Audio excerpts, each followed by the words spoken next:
Well, hello, everyone. This is Dr. Lenz, and I thought I would just give you a video on introducing HLM 450 Lifestyle Medicine course, and to talk a little bit about Module 1. This is kind of how I thought I would do it each week. Is just send a video to you introducing the topic and that we're talking about that week, and to give you kind of my take on how I look at whatever the topic is and think about it, and that'll give you maybe some direction on what to think about as you start reading and looking at the material. But before we get into that, I thought I would just give a little introduction on the course itself. So this course was meant to really start pulling together concepts that you've been learning in the Healthy Lifestyle Management program. Specifically looking at the lifestyle behaviors of physical activity, healthy eating, sleep, stress, alcohol, tobacco use, and how they work and how we should think about them independently, but probably more importantly, collectively, for both people who don't have any health conditions or any issues, but then for people who do have chronic diseases, and what types of things do we think about for them? And the idea for this is to look at things, yes, specifically as far as physical activity, specifically for somebody with a chronic condition, healthy eating and sleeping, stress management for folks with chronic conditions. But really, how do we do them? This is where we start putting them together. How do we do them at the same time? How do we look at the whole of the individual and apply these concepts to them and their specific needs? And that's what we're getting at here, because that's really what the program is about. It's not just certainly that we look at each person the same and say everyone who has this certain condition needs to eat this way or exercise this way, because we know that there are so many variables that go into making up the health of each of us and the well-being of each of us, and how do those pieces fit together, and how are they unique? So that's how we want to start looking at this material. So as far as the course goes, just some of the logistics on the course. 8 weeks, it'll run just like online courses in the past in this program. The major assignments will be due, or the assignments will be due either on a Thursday or on a Sunday. The discussions will be, the first posting of the discussions will be on Thursday by 11:59, and then 2 follow-up postings by Sunday at 11:59. So that's kind of how we, have been consistently doing it, that things are due either on Thursday or on Sunday. And like the other courses too, 8 weeks long, each week we would call a module. The modules begin on Monday and end on Sunday. That's how they work that way. So then the assignments are either Thursday or Sunday that are due. And so for the most part, you can expect assignments to be due on a Sunday and discussions to be due on Thursdays, unless it says otherwise on there. So there is one required book for the course. You'll use it again in the coaching course, Health and Wellness coaching course. And I should make a note about that. I believe I sent an email out about it, but I wanted to just make a comment. It's the book that, one of the books that I wrote is what we're using for this course. And in the past, I've published a few books in the past, and the way you obtain this book is a little bit different from your standard just going to the bookstore or going to Amazon. The reason for that is, if you're not aware, when the book publishing business, the booksellers print hundreds and sometimes thousands of copies and keep them in a warehouse. And when someone orders one, of course, or like a bookstore orders a bunch of them, then they'll send them out at the time. And what happens is, as an author, if you make changes and you update the book, then you put out a new edition to it, and then all of the copies that are sitting in the warehouse, they have to, just get rid of those. And it's really is a drain on the environment to do that. And so I found a source to print the books in a different way. So there's only one place you can get this book for the course, and I sent you the link, and it's on in the syllabus, or I'll send it to you again on if it's not in the syllabus there on where you can get it. But the reason that I chose this place is they just print one book at a time. So when you order it, they'll print that book and they'll send it to you. The downside of it is it takes a couple extra days. So it's 3 to 5 days to print the book. It doesn't take that long to print it, but to get the order put in and print it, and then whatever time it takes to ship it after that. So if you can order the book as soon as possible, that would be to your advantage, because in week 2 we start into the book material. Week 1 doesn't have it, but week 2 does. So that's the kind of the story behind it. It's just a more environmentally friendly way of putting a book out, and the price point, it's only $9.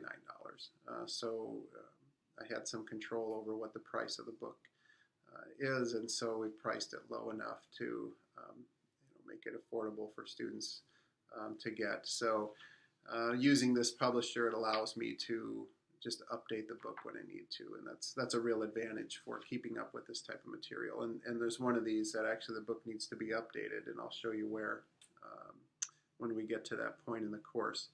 But as far as assignments go in the course, I'm just looking at syllabus here. You can see it as you look through the blue line side of the syllabus. There are required readings, and then there's worksheets that you fill out based on those readings. That's 10% of the course. Your discussions each week are another 10%. You'll write a paper, a reflection paper, that's worth 20. You'll write a term paper that is worth a total of 30%, and then a self-care project that is worth another 30%. So there's a fair amount of writing that goes on in this particular course, as you'll see. But if you have questions about it, just certainly let me know as we go through. I wanted to also just introduce the first week of the course, the first module. The purpose of this module is to introduce or again bring back this concept of whole person health. And what does that mean as we start talking about lifestyle medicine? So one of the readings, and it's just a page of definitions for this week, it defines what at least what I mean when I say lifestyle medicine or whole person health or well-being. Those terms are defined. It's important for us to when we're talking and using those terms is to use similar, is at least to know what each other is saying when we're using those words. Because sometimes we can use the same term like lifestyle medicine and it can mean something different for you than it does for me.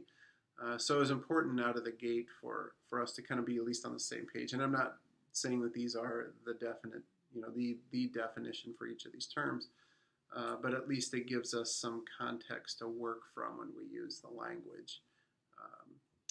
There are also a couple of other articles, one about thinking about health in a new way, as far as what our outcomes are for health.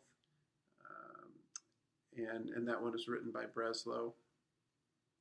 And then another important document that was published 2014 International Journal of Clinical Practice. This article, the lead author was Segner, and the authors in that document are really the lead folks in the world on lifestyle medicine, and they put out a paper really it's kind of like a justifiable, a justifying paper of why lifestyle medicine is important, and to give some evidence to the uses of lifestyle medicine for mitigating chronic disease or treating chronic disease. It's not terribly long, but it's important because it is something that lays some foundation for why lifestyle medicine is important, and it helps you, it helps me to have some clarity why this topic is important. And as we go through the course, then what we will be doing is taking different segments of lifestyle medicine, first introducing them as foundational, and then working in the chronic diseases and how we think about that, the lifestyle medicine activities for certain chronic diseases. The one thing that I probably will put some extra reading on that I don't have in the syllabus is when we get to the nutrition part. Because after the book was published, there were new guidelines for nutrition that were published, and we'll talk about what that means, what the guidelines say, what they don't say, so there'll be a couple of sources and documents for you to read when we get to that, and it's not terribly different from what's written in the book or necessarily updated, but at least you should be aware of where the new guidelines are and to access them and how to read them and what makes sense for a lay person, for a professional person. What are the political and cultural issues that went into the guidelines and such. So that'll be an important discussion when we get to that side. So as you get into the first module, we have a discussion, but there's also I also ask you to start thinking about what you would like to write for a term paper. And so if you have questions about that, or as you get looking at that, look at the term paper guidelines in the syllabus and the Blue Line site, and it'll kind of give you some guidance on what to do for that. Because there is an initial part where you turn in a topic and a summary of what you would like to write about, just so I can kind of help guide you along that process of writing this paper. So if you have questions, certainly let me know as we go through this. Email, phone call, whatever works best for you will work for me too. And I just one point of, if there's something that any issues arise during the time when we're together in this course, just let me know ahead of time. If you can't get an assignment turned in, email me as soon as possible or call so that I'm aware, and we can kind of work through what that means for getting the work in, as opposed to just not doing it. It's always better to let me know what's happening so we can work through it proactively instead of reactively. That always works better on both ends that way. So anyway, I hope you enjoy the course. I'm really looking forward to going through it with you, and I think it will be good foundation, again, building on the foundation you have, but also then foundation for the coaching course that you will take after this. And this, by the way, the same book that is used in this course will be used in that course, so you need it for that too. So just hang on to it. All right. Well, good luck to you. Good luck with this semester and this term and your other courses, and I look forward to talking with you soon. Thanks.